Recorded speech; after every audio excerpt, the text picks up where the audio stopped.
Hey guys, hopefully you've been listening to what I said before August even came about controlling your position size in this month, how it's a more volatile month, it's historically the weakest month in the stock market, and how we don't need to try to be a hero, right? You can still play stuff, but it's keeping your position sizes smaller than normal. So for example, if you normally do $300 as a small position, maybe you want to do 200 or even 150, right? And have your stop loss in, of course, as usual, if you're trading during regular market hours. And even if you're playing in, trading in pre-market or aftermarket, just make sure you're watching it, protect your downside so you never hold the bag, take too big of a loss. You just don't know when the party's going to end, right? And of course, around earnings, anything can happen, guys, right? It's like gambling. We know this by now, okay? So I don't want to see you guys get burned too bad. So if you're thinking about buying a stock before earnings, because I do get a lot of comments for you, always know I'm going to say the same thing. Small position only if you're going to buy before, unless you're holding long term, right? No matter what. Obviously, you got to handle all the earnings reports, right? But that's the long-term investment account. For the short-term trading account, it's only small positions going into it with these riskier ones, especially.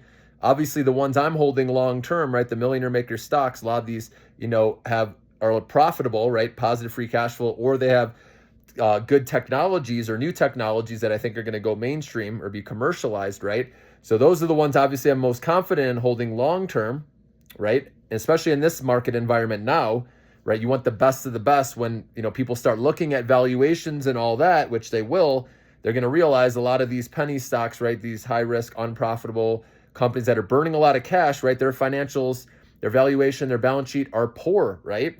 So just remember that in July, like I said, it's risk on. People don't care about that, but I said people will eventually start looking at valuations again, and that's when stocks will have a sell-off, right? And this is a very volatile month, okay? But I do think because of an interest rate cut potentially on the horizon, because of the AI boom, okay, I think that it won't be as bad as previous August, but we never know, right? It's never a guarantee. People, like I said, algorithms selling, people profit taking. You don't know how bad it can get, and obviously with tariffs, we don't know if that escalates, right? So that's why we're taking it day by day, week by week with everything, right? But just know August, this is not the month you want to go out there and try to be a hero doing big position sizes. You keep it smaller than normal. At least that's what I'm doing, always using a stop loss, okay?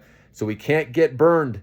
So August is different than July. I want to make sure, I put out several videos. I know most of you know this, but in case you just came to my channel, all right, we got to get through this volatile month of August.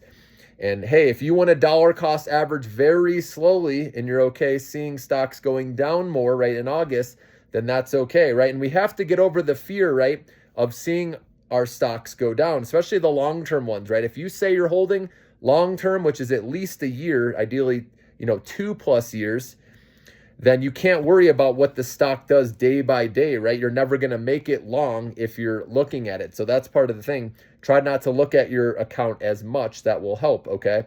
And just wait for my alerts, obviously, to come in. Otherwise, enjoy your day. But we don't need to make a lot of moves here in August. We're going to let this market settle. We're going to see if the S&P 500, the SPX, goes and retests that 50-day moving average. Remember that 61.29? Yesterday might have been a short squeeze or shorts covering their positions from Friday, because a lot of people that were shorting the market on Friday thought it would continue into Monday, and we actually got a dead cat bounce or an oversold bounce. So a lot of them covered their shorts, and we filled the gap back up, but that doesn't mean we're out of the woods. We can roll back over, which, I was kind of thinking it was going to be a pop and then maybe a rug pull, and we're kind of seeing that actually today with stocks. So we could easily still go down and test that 50-day moving average, guys. So just remember, this is going to be a choppy month. So don't try to be a hero. Keep the position small. And even if you just want to stay away for the most part, right, just be very selective, with what you're playing. And use RSI, right, when it's more oversold, play it to overbought. Okay, I put out a couple of videos, doing that. For example, with Figma, FIG, I played it quick from 93 to the 95s, trimmed 20%, and then raised my stop loss a penny above break even. So I bought at 93, put my stop loss at 93.01, and I got stopped out, but I still got a win on it, right? And it went into the 80s, as we know.